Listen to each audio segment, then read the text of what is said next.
Hello, I'm Rick Schultz. Welcome to High Fidelity Cables and the Audio File. We'd like to discuss with you today one of the qualifications. It is there's two main criteria for a patent, and they are. You need to be gotta try it again. Go ahead. Okay, it has to be non-obvious to someone who is skilled in the trade. Yeah, and so let's just start with you. What do you interpret from that? Well, non-obvious, so not so, well, I have to use the same word, obvious, not so clear that it seems stupid, but someone who is actually skilled in it, who's been trained in the trade, is making that decision that is non-obvious to them, even with a background in that technology. Yeah, and the purpose for this is that you don't end up getting the ability to write a patent around something that would be so obvious, so simplistic, so easy to see that you'd end up kind of winning over by a landslide. You've got to have something that is, and this comes to the second part of a patent, a great idea. We'll explain that a little bit differently in the next subject matter when we do our next video. But non-obvious to someone skilled in the trade. When the U.S. Patent Office does this, they actually hire electrical engineers for matters of electrical engineering. Okay, so I was going to ask you that. Give me a list or an idea of who skilled in the trade would be in relationship to, say, one of the patents that we have applied for. Who is skilled in the trade? Well, in this particular area, I think it's going to be a little bit harder to define than it would be for some things. And the reason being is because electrical engineering doesn't necessarily cover our subject matter. Our subject matter is actually more to do with physics and less to do with electrical engineering. However, the overall subject matter seems to be about, at first glance, electrical engineering. And it would be an electrical engineer that would be who I would consider to be skilled in the trade. Okay. I think that's important when people ask too. It's like, okay, well, non-obvious without the second part of skilled in the trade, because it's not being reviewed by a veterinarian. Right. You know, my favorite dance instructor is not being called in to do this. Right. Right? Yeah. Yeah, I think I guess give a little bit of kudos to the U.S. Patent Office and help people to understand they don't have trained monkeys, doing patents. At least not that I've discovered. The people that work with patents, that have worked with our patents, actually have been electrical engineers. Okay, and they need to be people that actually can handle the subject matter. And the thing, Erin, that's interesting is because electrical engineering is extremely wide area of subject matter.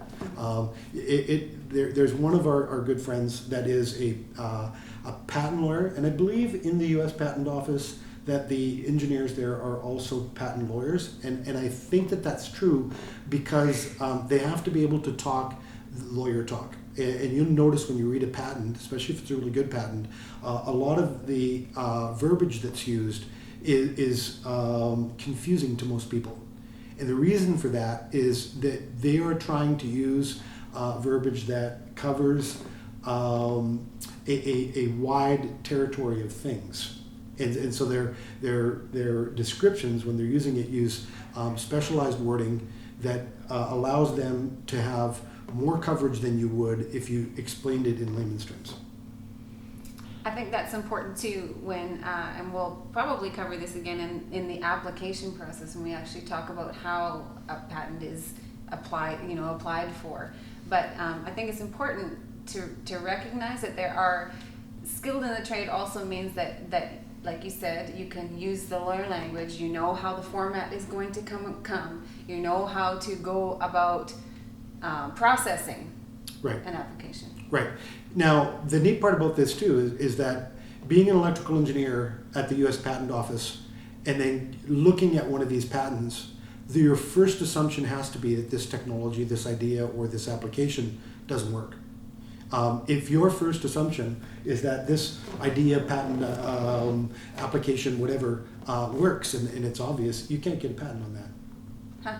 So That's interesting. yeah, and what's really unique about a patent attorney that's looking for this. Now, most patent attorneys that have anything to do, with writing patents have a wider scope of what patents are about, what they're required, and how unique and different they are. Much more so than any engineer would, or any just regular attorney would, because when they see, or when they're trying to fulfill non-obvious to someone skilled in the trade, the first mindset will be, this shouldn't make sense to me, has to, okay, because you can't get a patent if it does. Mm-hmm. And the second thing is, I'm willing to have it explained so that it will make sense to me. I'm willing to go through the work of learning.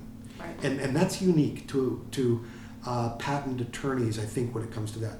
Very few people that have went through the time and energy to get educated about things like electrical engineering are up for being re-educated about stuff, So it takes a very unique skill set to go into this knowing you're not going to know. So yeah. It doesn't mean that someone's smarter than you. It means that they look at it differently or they learned it differently. And that becomes the really important criteria for the patent. Any comments on that? Yeah. No, I think we can cover the second point about getting a patent in the next video. Okay, so I'm going to kind of sum this up for you just quickly. If you look at a patent and your first assumption is this doesn't work, you've made a really good, intelligent assumption, okay?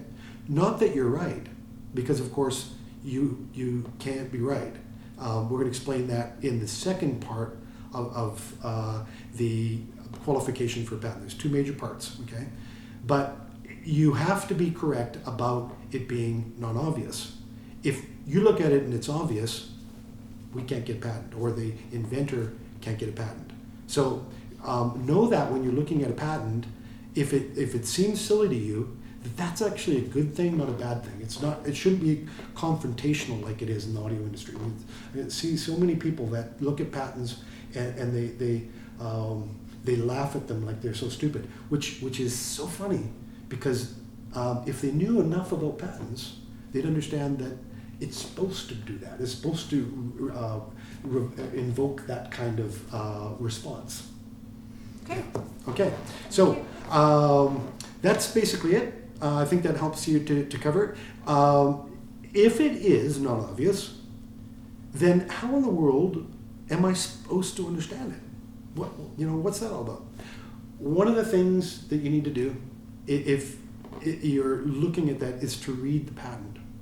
And I'm going to cover one small thing before we exit this video, and I'm going to cover it again in a different video altogether. But that is, science is the explanation of an observation. And you don't need to necessarily have a full scientific understanding of something in order to get it patented. That's not important. What's more important is the observation. You've got repeatable observation, and that your observation brings you to a conclusion that you've got some sort of benefit or a outcome or idea. So when we did our patent, one of the things that we included in the patent was tests that were done at the University of Toronto for lowering noise and distortion. And it's funny how many people don't even bother to look at that. Of course, it was really important when we were applying for a patent, because we knew that the engineer that was going to look at the patent was going to be looking at, what's the benefit? Why would we do this? What's important about it? So to get them sold, we needed to have third-party testing. Credible third-party testing, of course, really, really helps, and probably is the only way to have that have any merit. So I'm Rick Schultz, and that captures this one-part segment of a non-obvious to someone skilled in the trade in regards to patents. Hope you enjoyed it, and if you have any questions, give us an email. High Fidelity Cables info@highfidelitycables.com. You can email us at info@highfidelitycables. And if you'd like, sales at highfidelitycables. If you'd like to email me personally, rick@highfidelitycables.com. Thank you very much, and we'll see you in the next episode.